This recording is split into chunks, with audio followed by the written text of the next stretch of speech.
I really do consider it an honor and a privilege to have served this association for the past 31 years.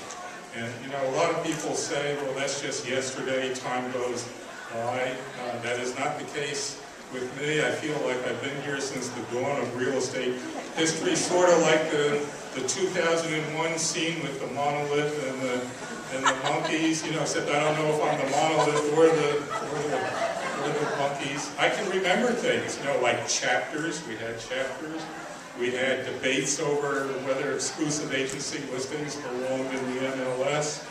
We argued about realtor associates and all realtor board. This is all before most of you were born, I think. We daily cut and paste hot sheets and would rush them off to the post office by 11 o'clock, and if the post office screwed up, the members would get mad at the staff. We had refrigerator-sized computers in air-conditioned rooms. There's really material for a history book, so watch out. You know, I can still tell. The work was never dull. I often prayed for dullness. Actually, if I could just have 6 months where nothing changed, but every year was a revolution, whether it was economic forces or education requirements, NAR policies would change, structural things in the industry like the emergence of franchises. It was always something. What gives me the most pleasure, personal pleasure, about my affiliation with you as your CEO? I think most of you know it's in the legislative arena. Early on, when I came to the board, I learned the work of great people like Jack Nagel and F. Richard Wolf, and I heard that they were largely responsible for having written listing agreements become the standard in New York. And then there were a lot of things that followed where this association, while not doing it all by itself, because we had to engage NYSAR in that and our fellow realtors, but the impetus for these changes came from people in this organization, and I'd like to include written agency disclosure, real property conditions disclosure, an increase in hours for continuing ed, an increase in the number of hours required for licensing, mandatory inclusion of fair housing content in continuing ed, and so on and so forth.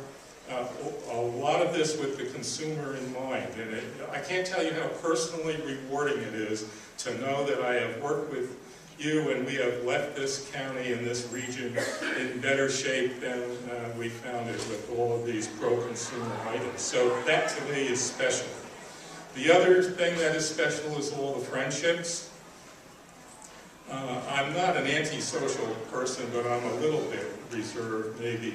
So, you know, teaming up with 6,500 professionals who I wouldn't call you all reserved at all. You know, it's the opposite of that, and the result is that if I stuck with city planning, I'd know some people, but because I'm with you, I know literally thousands of people, and you are my friends, and I hope to keep seeing you after the official retirement. So I said at the beginning, I feel like I was here at the dawn of history, but things are still changing.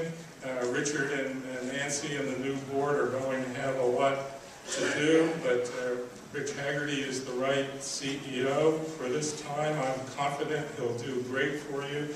Nancy Kennedy is a proven leader, and I would like to say generally, I think that the realtors in the lower Hudson region are the very, very best in New York State, if not in the country. Smart, aggressive, not afraid of the issues. It's really a wonderful organization. So I thank you for letting me end my formal employment here on a high note with a great organization and a bright future for it. And I thank all of you for that.